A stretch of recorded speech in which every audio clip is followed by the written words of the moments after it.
একবার এক ডাঁশ এক সিংহের কাছে এসে খুব তাচ্ছিল্যের সঙ্গে বলল, শোন রে সিংহ, আমি তোকে একটু ভয় পাই না, আর তুই আমার থেকে কিছুই শক্তিশালী নোস। তোর জোরটাই বা কিসে? আঁচড়াতে পারিস নখ দিয়ে, কামড়াতে পারিস দাঁত দিয়ে, এতে কি এলো গেল? আবার বলছি, শুনে রাখ, সব দিক ভেবে দেখলে আমার জোর তোর থেকে অনেক বেশি। কোনো সন্দেহ থাকলে আয় লড়াই করি, দেখি কে জেতে। এসব কথা বলে ডাঁশটি ভোঁ ভোঁ আওয়াজ করে ঝাঁপিয়ে পড়ল সিংহের উপরে। মুহূর্তেই সিংহের নাকের ডগায় ফুটিয়ে দিল হুল। সিংহ ডাঁশটাকে থাবার থাবায় মেরে ফেলতে গিয়ে নিজের নখে নিজেকে ক্ষতবিক্ষত করে একসময় কাহিল হয়ে পড়ল। ডাঁশ এইভাবে সিংহের সঙ্গে যুদ্ধে জিতে গোঁ গোঁ করে বিজয় সঙ্গীত গাইতে গাইতে উড়ে চলে গেল। কিন্তু বেশি দূর যাওয়ার হলো না তার। সোজা গিয়ে জড়িয়ে গেল কাছাকাছি এক মাকড়সার জালে। এর কিছুক্ষণ পরেই চলে গেল মাকড়সার পেটে। মরার আগে ডাঁশটা আফসোসের সঙ্গে বলল, কি দুঃখের কথা, আমি সিংহের মতো একটা মহাশক্তিশালী জন্তুকে অনায়াসে হারিয়ে দিয়ে এলাম, অথচ একটা তুচ্ছ মাকড়সাটার কাছে শেষ হয়ে গেলাম। এই গল্প থেকে আমরা শিখতে পারি যে কারো সামনে অহেতুক অস্ফলন করা ঠিক নয়, কিংবা কাউকে তুচ্ছ তাচ্ছিল্য করাও উচিত নয়।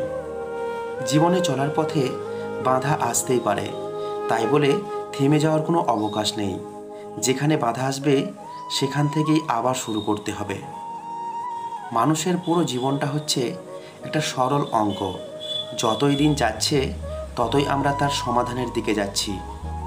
যখন তোমার পকেট ভর্তি টাকা থাকবে তখন শুধুমাত্র তুমি ভুলে যাবে যে তুমি কে। কিন্তু যখন তোমার পকেট ফাঁকা থাকবে তখন সমগ্র দুনিয়া ভুলে যাবে তুমি কে। একজন সুন্দর আকর্ষণীয় রমণীর পাশে 2 ঘন্টা বসে থাকুন, দেখবেন সময় উড়ে চলে গেছে। এবার গ্রীষ্মের গরমের মাঝে রাস্তায় 2 মিনিট হাঁটুন, মনে হবে আপনি অনন্তকাল ধরে হাঁটছেন। পরিপূর্ণ তৃপ্তি নিয়ে কুঁড়ে ঘরে থাকাও ভালো, অতৃপ্তি নিয়ে বিরাট অট্টালিকায় থাকার কোনো সার্থকতা নেই। হাঁ এবং না কথা দুটো সবচেয়ে পুরনো এবং সবচেয়ে ছোট, কিন্তু এই কথা দুটো বলতেই সবচেয়ে বেশি ভাবতে হয়।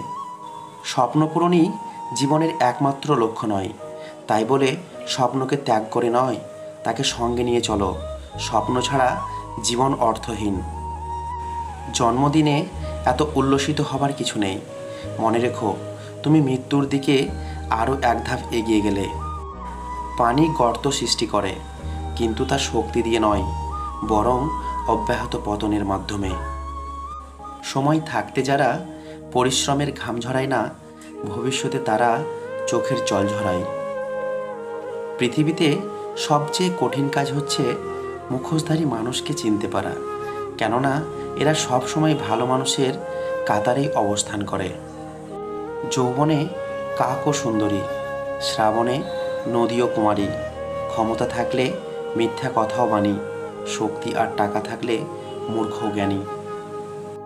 কথা কম বলবেন, রাগ কম দেখাবেন, কানে কম শুনবেন, ঝামেলা হলে ছেড়ে দিবেন, অপমান করলে হেসে চলে আসবেন, মানুষকে আপন কম ভাববেন। যত বোকা মানুষ হবেন তত সুখে থাকবেন। নিজে যেটা চাও সেটাই করো, লোকে কি বলবে তাতে কান দিও না। মনে রেখো, তুমি যেদিন জন্মেছিলে সেদিনও লোকে বলেছিল, ইস মেয়ে হয়েছে। ভদ্র আচরণ করতে বইয়ের শিক্ষা লাগে না, ভদ্র আচরণ করতে পারিবারিক শিক্ষাই যথেষ্ট। সুখের পেছনে ছুটতে নেই, সুখ প্রজাপতির মতো, ধরতে গেলে ধরা দেয় না, চুপ করে থাকলে ঠিক গায়ে এসে বসে যায়। জীবনে কখনো কারো ওপর নির্ভর করে থাকতে নেই, কারণ অন্ধকারে নিজের ছায়াও নিজেকে একা ফেলে রেখে চলে যায়। পাতা ঝরার আগে পাতার রং বদলে যায়, আর মানুষ বদলানোর আগে তার কথা বলার ধরন বদলে যায়। টাকা থাকলে ভালোবাসা, বন্ধুত্ব, পরিবার, আপনজন, প্রিয়জন সকলকেই খোঁজ নেবে। টাকা না থাকলে খোঁজ তো দূরের কথা, কেউ চিনেও চিনবে না। সুন্দর চেহারা একদিন বৃদ্ধ হয়ে যায়, কিন্তু সুন্দর ব্যবহার কখনো বৃদ্ধ হয় না।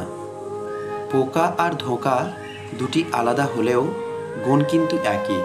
পোকা ফসলের মাঠ ধ্বংস করে, আর ধোঁকা মানুষের জীবন ধ্বংস করে।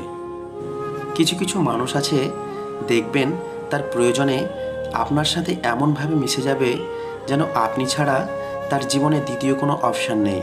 কিন্তু প্রয়োজন যেদিন শেষ হবে সেদিন সেই মানুষটা আপনাকে এমনভাবে অচেনা করে দিবে যেন আপনার অস্তিত্বটা তার জীবনে কখনোই ছিল না।